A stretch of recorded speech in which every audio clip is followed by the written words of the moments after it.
Hello guys, welcome है आप सभी लोगों का आपकी अपनी यूट्यूब चैनल एंटायर जॉब्स पे। तो बहुत ही आज इम्पोर्टेंट और आज का दिन जो था वो आप लोगों के लिए खास था, क्योंकि आपका लास्ट सेमेस्टर का एग्ज़ाम था आज।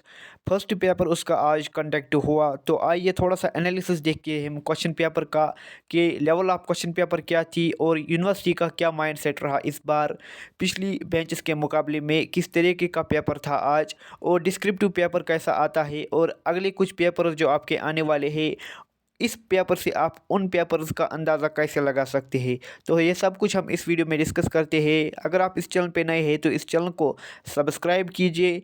प्लीज़ इस चैनल को सब्सक्राइब कीजिए, ताकि जब तक आपका एग्ज़ाम एंड नहीं होता तब तक हम आपके साथ जुड़े हुए हैं और आपको हर मुमकिन मदद यहाँ से करने की भरपूर कोशिश करेंगे। और हमारे व्हाट्सएप ग्रुप पे भी को भी ज्वाइन कर लेना, वहाँ पर आपको बहुत फ़ायदा होगा और स्टडी मटेरियल वहाँ पर अवेलेबल है। डिस्क्रिप्शन में हमने लिंक दी हुई है वहाँ पर।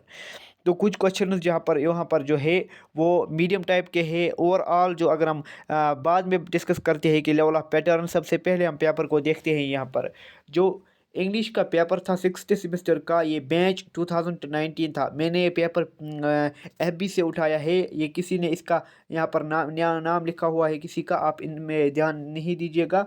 यहाँ पर अगर आप देखेंगे तो टाइम जो अलाउड था वो बहुत ही कम टाइम आपको अलाउड था। 1 घंटा, 1 घंटा आपको अलाउड था। लेकिन ये डिस्क्रिप्टिव पेपर था, थोड़ा सा अगर एक्स्ट्रा टाइम मिलता तो आपको बहुत अच्छी तरीके से मदद होती यहाँ पर, क्योंकि एग्जामिनेशन हॉल में टाइम की कमी होती है, टाइम का पता नहीं चलता। तो इसीलिए आप बहुत सारे बच्चों को परेशानी आई होगी, मुझे पता है। टाइम के हिसाब से अगले पेपर्स के लिए आप इस टाइम शेड्यूल के तहत चलना। तो यहाँ पर नोट दिया गया है। Attempt attempt all questions from section A and B and only one question from section C. आपको क्या करना था, सेक्शन ए और सेक्शन बी में ऑल क्वेश्चन आपको करने थे, एंड एक ही क्वेश्चन आपको सेक्शन सी में करना था। वो क्या होगा, वो लॉन्ग आंसर। तो शॉर्ट आंसर टाइप जो आपके आए हुए थे, एक क्वेश्चन के 3 मार्क्स थे। एक क्वेश्चन के आपके 3 मार्क्स थे, ये 4 क्वेश्चंस आए हुए थे आपके लिए। तो क्या क्या क्वेश्चंस था, एक तो पहला था डिफाइन द टर्म रेनेसेंस। ये क्या है, ये हिस्ट्री का क्वेश्चन है। लेकिन यहाँ पर आपको किस हवाले से, आई हैव अ ड्रीम जो आपका है, मार्टिन लूथर जो ने स्पीच दिया था उससे हवाले से ये क्वेश्चन है। तो वीडियो को अंत तक देखना, ताकि आपको अगले पेपर्स का भी पता चल जाए कि किस तरीके से यूनिवर्सिटी आपको पेपर पूछती है। डिफाइन द टर्म रेनेसेंस यानी रिबर्थ। आपको ये क्वेश्चन आया होगा, जिसको नहीं आया है वो कमेंट सेक्शन में लिखना, क्योंकि इसका थोड़ा सा कंसेप्ट नहीं था, ये क्वेश्चन आएगा यहाँ पर। क्वेश्चन नंबर 2 था write the meaning of idioms given below. जो यहाँ पर इडियम्स आए हैं, to laugh all the way to the bank. ये क्वेश्चन ये मुझे पता नहीं ये सिलेबस में आपके कहाँ पर मेंशन था, ये इडियम्स यानी फ्रेज एंड इडियम्स कहाँ पर आते हैं। To laugh all the way to the bank, ये क्वेश्चंस ऐसे होती है, इनमें क्या होता है, ये जैसे हमारे यहाँ कहावतें होती है ऐसे ही ये भी होती है। To laugh all the way to the bank यानी कि हंसना किसी बैंक पे, यानी किसी किनारे पे हंसना, इसको ये एक मुहावरा है, आपको इसको डिफाइन करना था, इसकी मीनिंग बताना था, या हम इसकी मीनिंग क्या है। इसमें दूसरा है like a bear with a sore head. Like a bear with a sore head, मुझे पता नहीं कि ये क्वेश्चन जिसने फ्रेम किए हुए है इसका माइंड सेट इस वक्त क्या था, लेकिन ये क्वेश्चन नहीं डालने थे। क्योंकि इनका कंसेप्ट नहीं होता है, ये बहुत सारे फ्रेज और इडियम्स होते हैं। क्या पता कौन सा हमें पूछा जाए, लेकिन अगर आपके सिलेबस में ये 3 थे तो कोई मसला नहीं था, लेकिन ये नहीं होंगे मुझे पता है, इसलिए ये क्वेश्चन भी टफ बनता है। To live in each others pockets, किसी दूसरे की जेब पे नज़र रखना, ये शायद इसका मतलब हो सकता है। आप कमेंट्स में बता देना इन 3 मुहावरों के क्या है। JK SSB में, इवन JK SSB में ये आते हैं, वहाँ पर हमें 500 600 ये मुहावरे याद करने पड़ते हैं, तब जाके 1 2 मुहावरे जो वहाँ पर आते हैं वो मार्क्स हमें हासिल होते हैं। कुछ क्वेश्चन नंबर 3 जो है, यहाँ पर अगर हम ये 2 क्वेश्चन देखें तो डिफ़िकल्टी लेवल थी, क्योंकि रेनेसांस का कंसेप्ट नहीं था। दूसरा जो है जिनका हिस्ट्री होगा वो इसका क्वेश्चन का आंसर लिख पाए होंगे, लेकिन दूसरे क्वेश्चन भी टफ था। तीसरा क्वेश्चन था डिफाइन स्ट्रक्चर्ड ग्रुप डिस्कशन। यहाँ पर बहुत सारे बच्चों ने ये किया होगा, बहुत सारे, मुझे श्योरिटी है ये क्वेश्चन किया होगा, जैसा भी किया होगा लेकिन किया होगा। क्वेश्चन नंबर 4, इस ये क्वेश्चन मीडियम टाइप का था। Question number 3, what are the important features of face to face interview. ये इजी क्वेश्चन था, अगर आपको पता भी नहीं है लेकिन तब भी आप लिख सकते हैं कि फेस टू फेस जब हम इंटरव्यू करते हैं इसके फीचर्स क्या होते हैं। देखिए क्या क्या फीचर्स होती है, अगर आप खुद दिमाग लगाए, कॉमन सेंस लगाए तो क्या क्या फीचर्स, अगर हम direct face to face contact करें तो क्या क्या फीचर्स है इसके।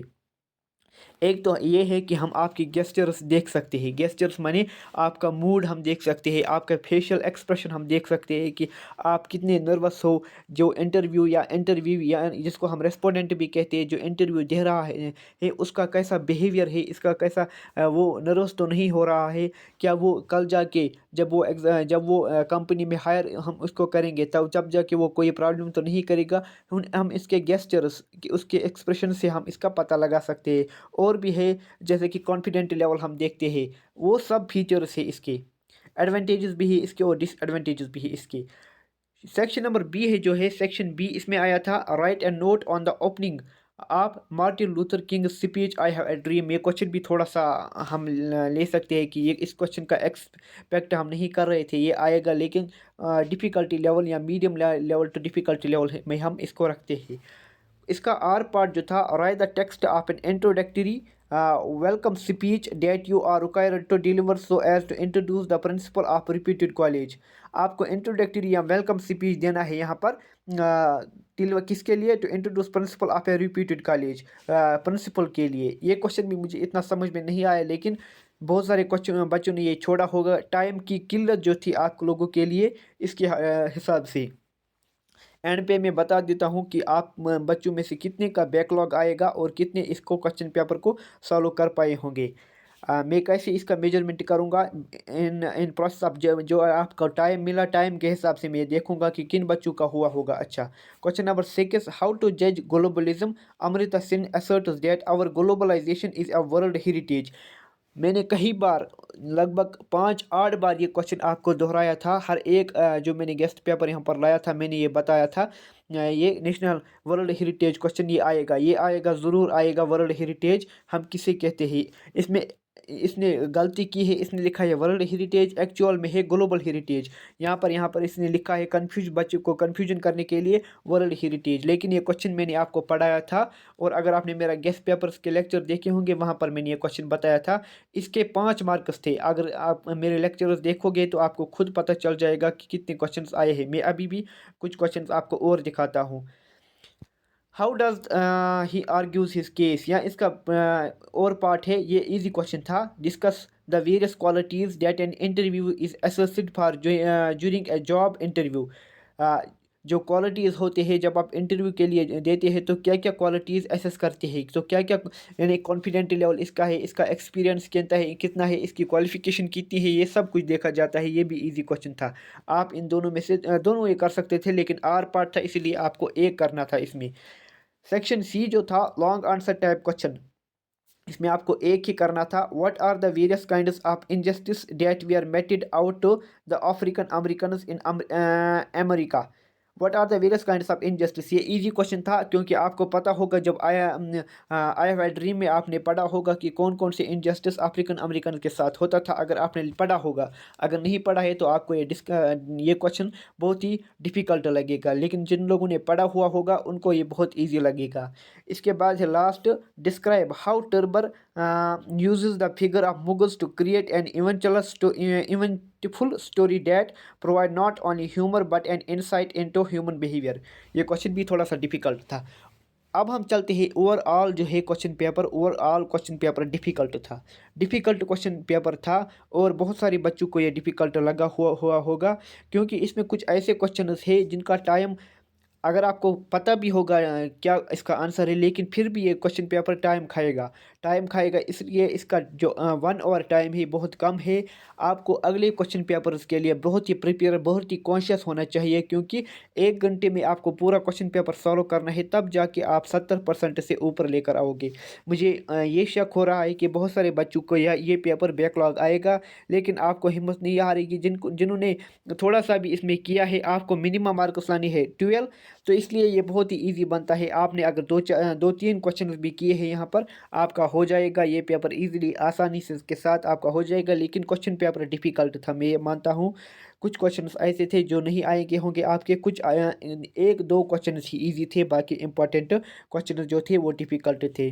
मैं अगर आपने मेरे लेक्चर्स देखे होंगे तो आपको ये 12 मार्क्स तो ज़रूर आए होंगे। मैं सब नहीं कह रहा कि सब मैंने यहाँ पर कवर किया हुआ है, लेकिन थोड़ा-सा पास मार्क्स आप मेरे से एक्सपेक्ट कर रहे थे कि इन लेक्चर से आपको फ़ायदा हुआ होगा। तो अगर आपको ये वीडियो पसंद आता है तो लाइक कीजिएगा और अपने दोस्तों के साथ शेयर कीजिएगा। इस चैनल को सब्सक्राइब करके रखिएगा ताकि कोई भी बैकलॉग इंशाल्लाह आपको नहीं आए। अपने माँ-बाप का ख़्याल रख लेना और इस चैनल को सब्सक्राइब करके रख लेना। अल्लाह हाफ़िज़।